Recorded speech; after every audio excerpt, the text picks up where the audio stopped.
Zaki says, can we apply perfume that has alcohol in it, and can we also pray in it? Okay, what is the issue of alcohol? A lot of the people have concerns regarding the alcohol that is applied on the body and on the clothes. It's not pure alcohol. It is perfume mixed with alcohol. So they say, can we pray? Is it najis? Where does the root of the problem come from? First of all,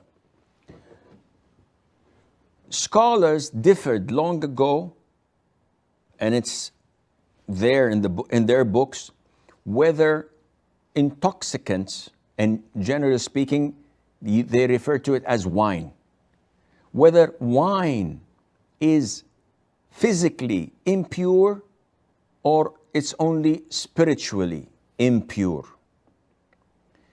Now, they have different opinions. Some say it is physically impure. So if I have a drop of wine on my clothes, then I cannot pray because my clothes is considered and rendered as najis, impure. So they considered wine as an impurity. And they have a lot of evidences to back them up. But these evidences are not clear. They're a bit ambiguous and can have double meaning. The verse in Surah Al-Ma'idah, إنما الخمر والميسر والأنصاب والأزلام رجس من عمل الشيطان, that verily wine, gambling, the idols, and the lots that they draw to decide what to do and where to go are rijs. So rijs, one of its meaning is an impurity, something that is filthy. And one of its meaning as well, it can also refer to sinful, something that is bad. And it's from the actions of shaitan. Refrain from it. So those who say that wine is najis, is impure, they refer to this ayah. However, scholars that say it is pure, though it's prohibited, but it is pure, it doesn't affect your purity, they've argued that Allah Azza wa Jal stated that wine and gambling. So is gambling najis, in impurity? The answer is no. When we play poker or blackjack or whatever, this is gambling, this is haram. When I buy a lottery ticket, this is gambling, it's haram. But do I have to wash my hands? Do I have to perform wudu? No scholar says that you do. Therefore, they say that it's a clear indication that it is not physically impure. Now, putting this aside, when we come to alcohol, alcohol is not wine. But because it is a component of wine, and it is the main reason for people to get wasted and intoxicated, the later scholars considered it to have the same ruling as wine.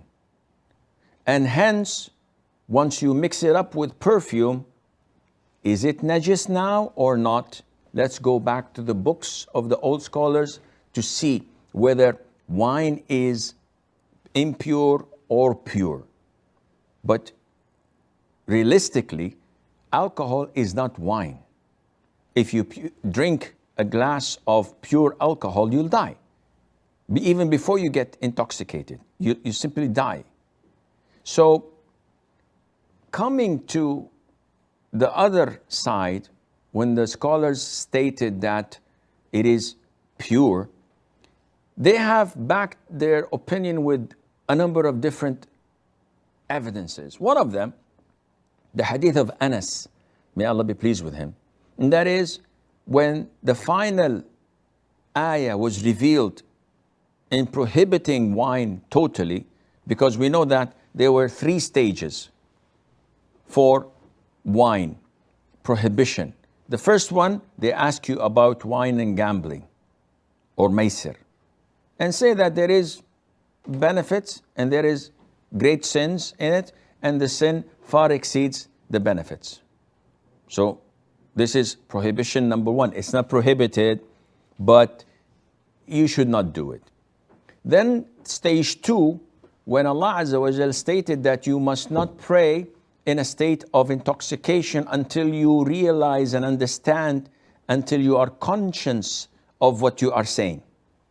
So this limits the time for you to get wasted. But there's no prohibition yet. Thirdly, it is when Allah said, refrain from it. Khalas, it's over.